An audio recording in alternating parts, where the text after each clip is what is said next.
The snow didn't fall that night. It hovered.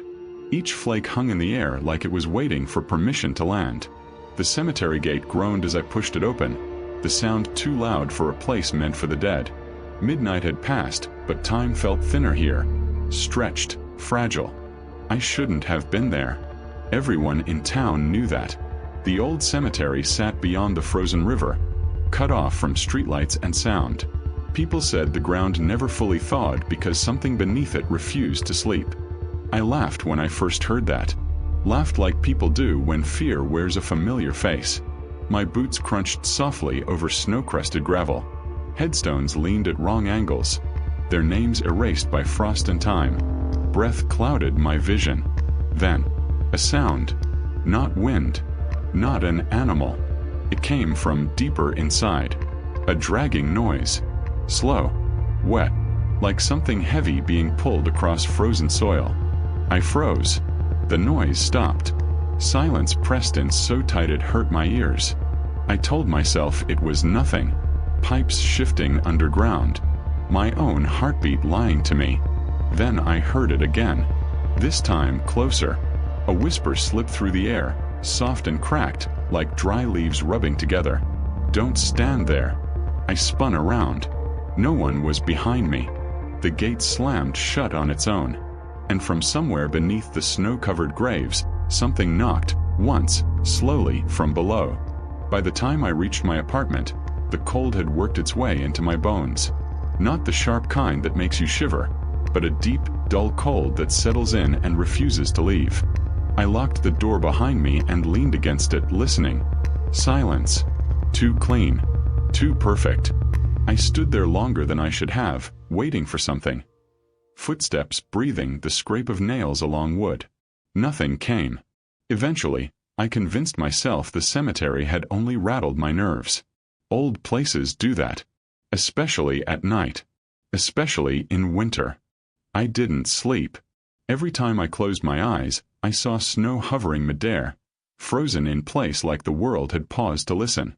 When dawn finally bled through the curtains, it brought no comfort. The light looked thin, weak, like it might break if I touched it. The voicemail replayed in my head all morning. You came too late. I deleted it. Then checked my trash folder to make sure it was gone. Still, I kept expecting my phone to vibrate again, to hear that voice leak out from somewhere it didn't belong. Blackridge moved slowly during the day, as if the town itself was tired. Snowbanks lined the streets like shallow graves. Windows stayed fogged. People walked with their heads down, collars up, avoiding eye contact. It wasn't rude, it was instinct. At work, no one mentioned the cemetery. They didn't have to. The silence around me felt deliberate, shaped. Merrow watched me from across the depot floor. He always did, but today his gaze lingered longer, heavier. When I passed him, he spoke without looking up. You shouldn't go there in winter. My steps faltered. I didn't say I did. He finally raised his eyes. They were glassy, unfocused, as if he were looking past me at something standing behind. The ground remembers, he said quietly. I waited for him to laugh. He didn't. That evening, the snow began to fall again. Slow, thick flakes that erased sound as they landed. By the time I drove home, the world felt wrapped in cotton. Muted. Smothered. That's when I noticed the dirt. It clung to the cuffs of my pants, dark and damp, like I'd knelt in soil. I stared at it, confused. I hadn't fallen. I hadn't touched the ground.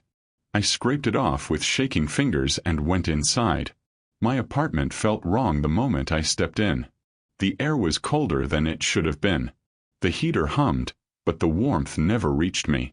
I set my keys on the table and paused. They were already there. A second set. Rusted. Old-fashioned. Cemetery keys. I backed away slowly. Hello. My voice sounded thin. No answer. I checked every room. Closet. Bathroom. Bedroom. No one. Nothing disturbed. When I returned to the table, the keys were gone. That night, the knocking started. It came from below. At first, I thought it was the building settling. Old pipes. the usual lies we tell ourselves to survive the dark. But this was different. The sound was deliberate, slow, one knock at a time, spaced just far enough apart to make me lean forward and listen. Knock. Silence. Knock. I pressed my ear to the floor. The sound came again, louder now. Closer. Then a voice, muffled, strained, as if pushing through dirt. Let me up. I staggered back, heart slamming against my ribs. No, I whispered. No, no. The knocking stopped. I didn't move for a long time. The next day, I went to the cemetery in daylight. Snow covered everything, but the gate stood open, its chain hanging loose. I told myself it was for maintenance. I told myself a lot of things. Still, my hands shook as I stepped inside. The graves looked peaceful under the sun. Quiet. Harmless. Until I reached my father's. The snow there was thinner. Melted in places. The earth beneath sagged inward, as if something below had shifted. I knelt, pressing my palm to the ground. It was warm. I pulled my hand back like I'd been burned. Dad. The word slipped out before I could stop it. For a moment nothing happened. Then the earth beneath my fingers trembled, just slightly. Enough to feel. Enough to know. A whisper rose from below, carried on cold air. You hear me now. I stumbled away, breath ragged, vision blurring. Around me, the cemetery seemed to lean closer. Headstones tilting like crooked teeth. The gate creaked softly behind me. As I fled, one thought repeated over and over, louder than my heartbeat. Something beneath Blackridge had woken up, and it knew exactly who I was. After that day, the town stopped pretending. I noticed it in the smallest ways first, the way conversations died when I entered a room, how curtains twitched closed as I walked past houses. Blackridge had always been quiet, but this was different. This was avoidance sharpened into ritual. The snow never fully melted after my visit to the cemetery. Even at noon, when the sun hung pale and weak above the rooftops, patches of ice clung stubbornly to the ground like scabs that refused to heal. It felt deliberate, as if winter had decided to stay. I tried to focus on routine. Wake up, work, eat, sleep, repeat. But routine depends on time behaving properly, and time in Blackridge had begun to stretch and fold in ways that made no sense. Clocks disagreed with each other. My phone would claim it was 2:14 a.m. while the microwave blinked 11:02. At work, whole hours vanished between loading bays and paperwork. Merrow noticed, too. You lose some, he muttered one night, staring at the wall. The ground borrows it.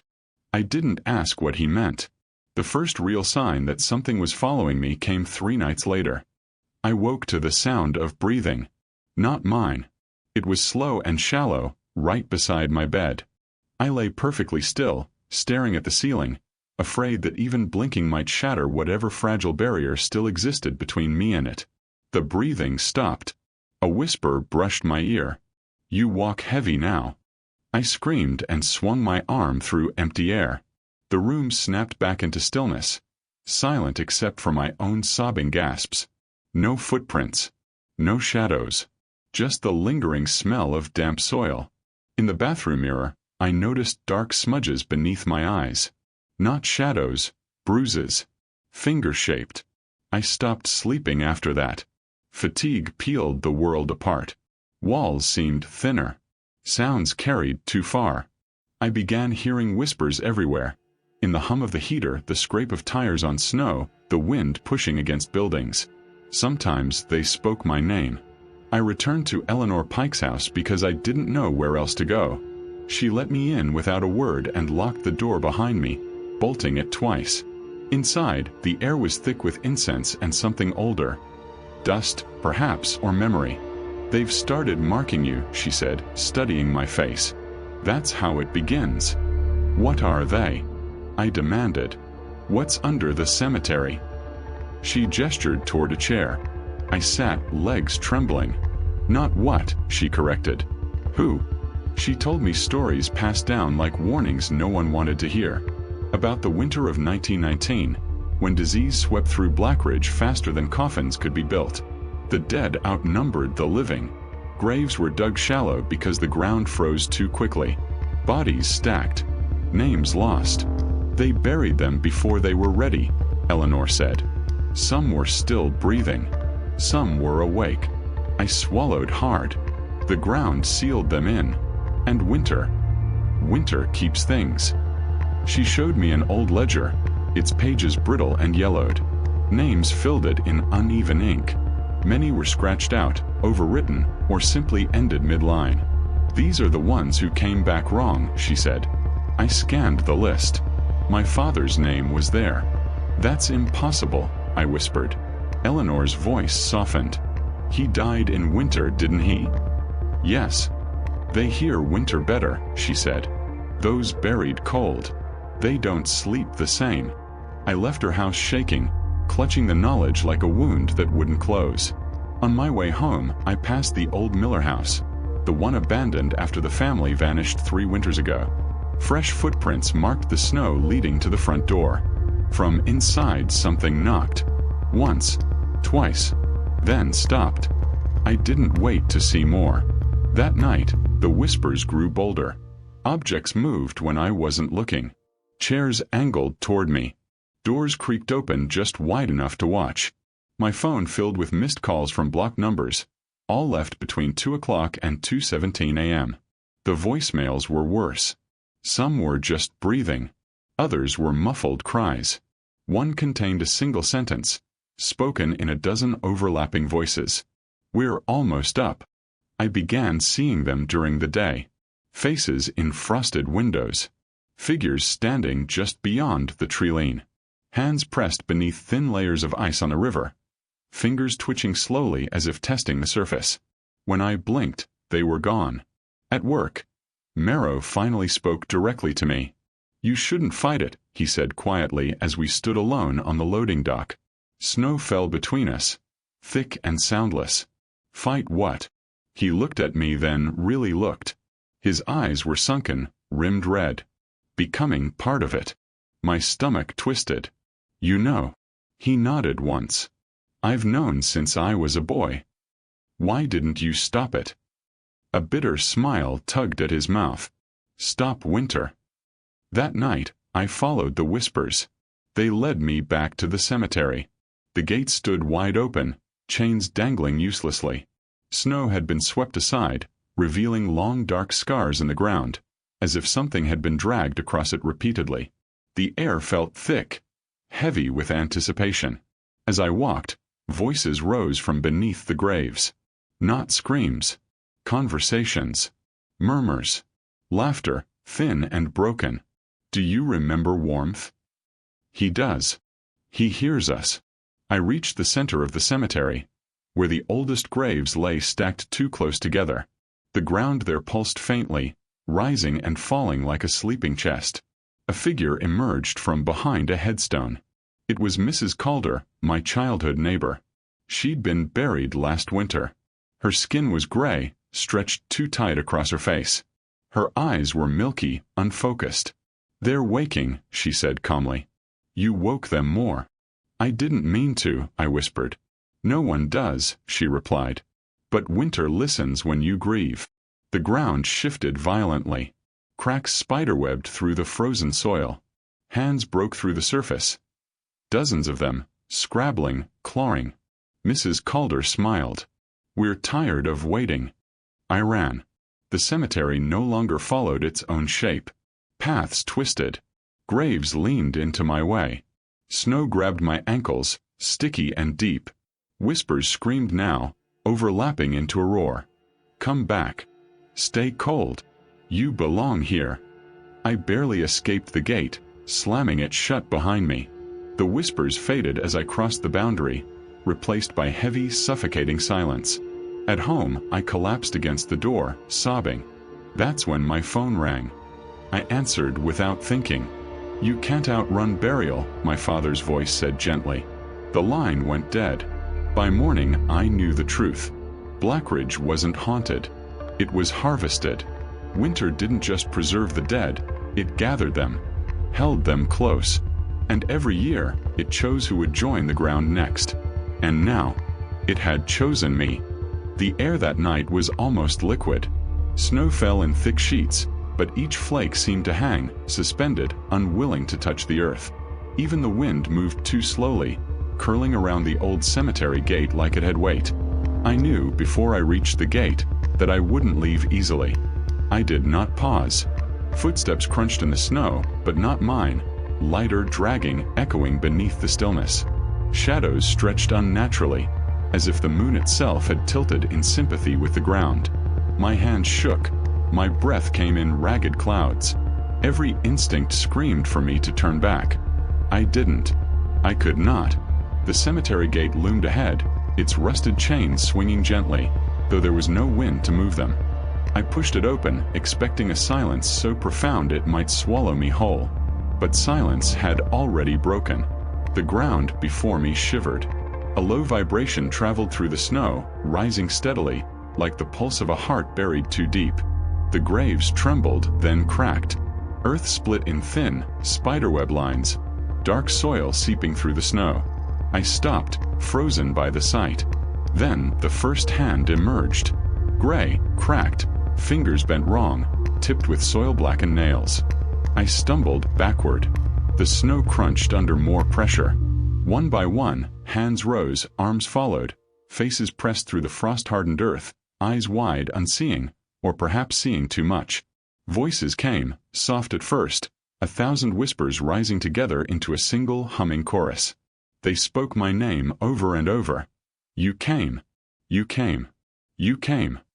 My father stepped from a grave near the center. Half-buried, mud-slick hair hanging in frozen clumps, eyes hollow yet recognizing me. His mouth moved in silence for a moment before forming the words. You left me. I shook my head. No. I buried you. His expression remained calm, almost tender. They buried me. The ground shook violently, rumbles running through the cemetery like rolling thunder. Headstones tipped, leaning inward, forming a circle around me. Every path twisted into itself, impossible angles that disoriented my mind. Snow fell faster, heavier, muffling everything except the rising chorus of whispers. I screamed. The echoes didn't just return. They multiplied, layering atop each other, a chorus of the lost. Hands broke through the soil en masse now, clutching at my ankles, tugging at my coat, scraping along my arms. My boots sank into the thawing frost, thick as quicksand. I stumbled, clawing at the earth, trying to free myself, but every movement brought more contact. Faces, neighbors, missing townspeople, friends I'd known, pressed through the frost. Skin gray, lips cracked, eyes blank but alive with memory. Cold, stay, they murmured. My father's hollow gaze locked on mine. Winter keeps what it touches, he said softly. His mouth twisted into something I almost recognized as regret. And it knows you. I scrambled backward, but the snow swallowed me. The cemetery had reshaped itself around me. Graves shifted like living things, soil rising to form walls and doors that had never existed. Time warped. Seconds stretched into minutes. Minutes vanished. The air itself felt thicker, pressing against my chest. Eleanor. I cried, desperate. You said I could.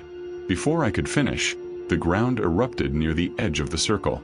Eleanor Pike stepped forward, as calm and deliberate as if she were walking down a hallway. Her eyes were pale, hollowed by something colder than fear. It's too late, she said. She stepped into the fissure in the earth. The ground consumed her willingly, swallowing her up to her shoulders. She looked at me, mouth moving soundlessly, then vanished beneath the soil. The dead surged.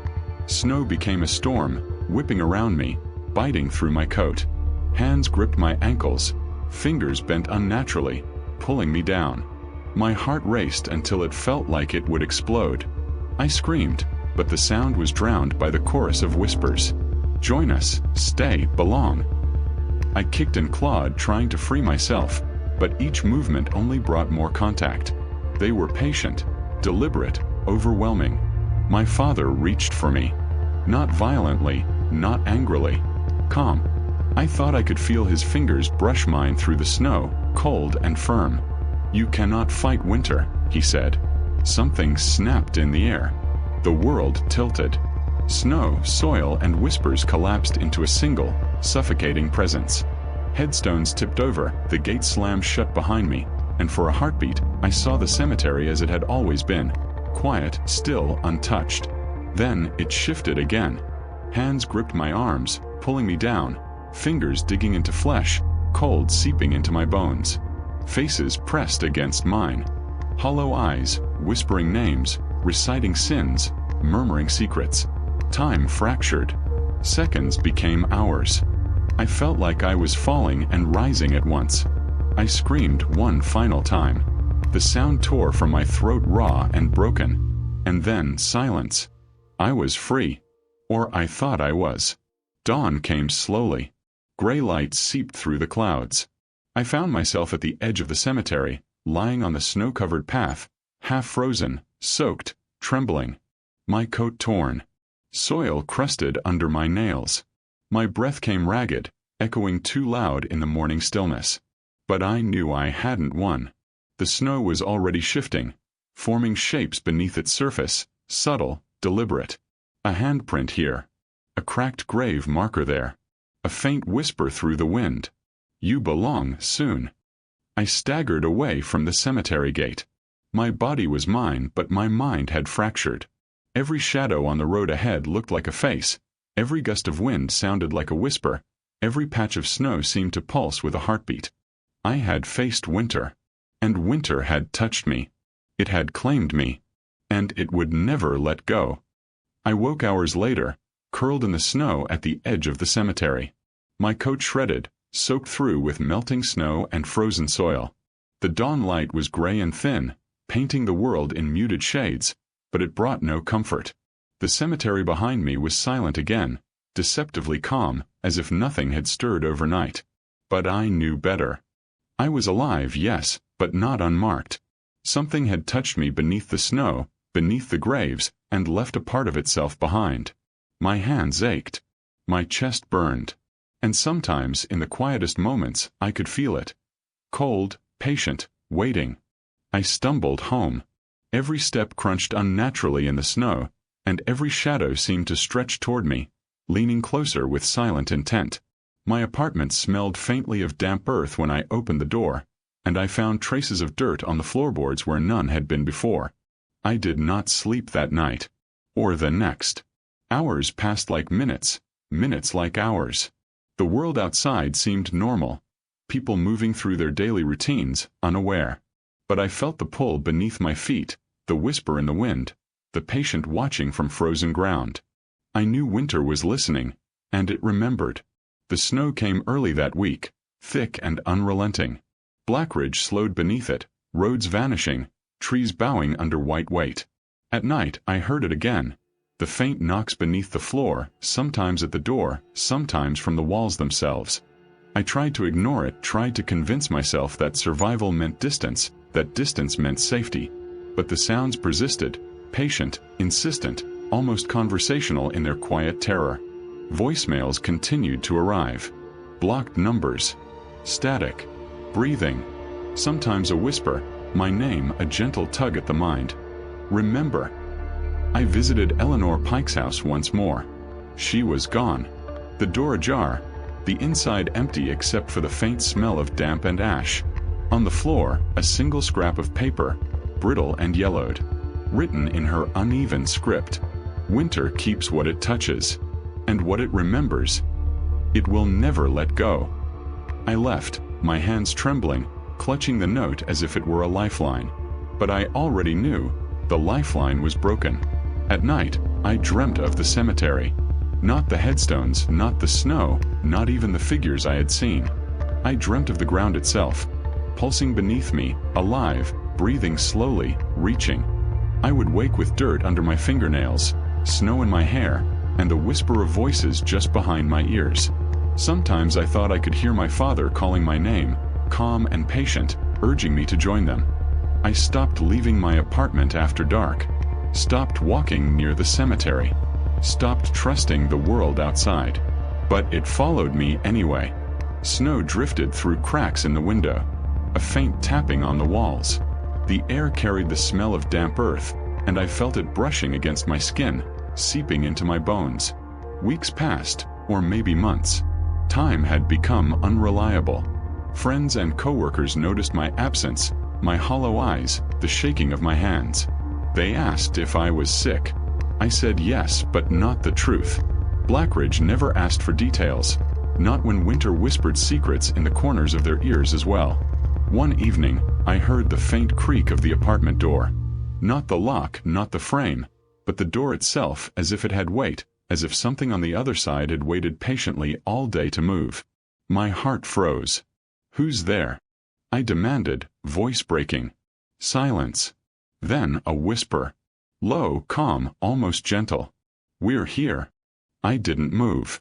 Couldn't. The snow outside began falling thick and slow again. Hovering, waiting. The world seemed to hold its breath. My breath caught in my throat. I understood then that I was not alone. Not really. Not ever. In the days that followed, I noticed subtle changes. Objects shifted when I wasn't looking. Shadows lingered longer than they should. My reflection sometimes delayed a second before moving, and in those split seconds, I saw them. Hands rising from soil, faces pressed through frozen snow, eyes hollow, patient. Always patient. Always waiting. I began to leave small offerings near the door. Handfuls of snow, scraps of cloth, coins. I don't know if it appeased them or if it mattered. I just wanted to remind them I remembered. That I understood. That I was theirs in some way already. Winter came and went, but it never truly left. It hovered in the corners of the apartment, in the smell of damp earth, in the quiet taps and knocks that haunted the edges of my vision. Every year, when snow began to fall, I could feel it. The pull beneath my feet, the hum of the cemetery waiting, the patient anticipation that stretched through the frozen ground like veins of ice. Sometimes, when I close my eyes, I can feel their hands brushing against me. Not violently, not cruelly. Just a reminder.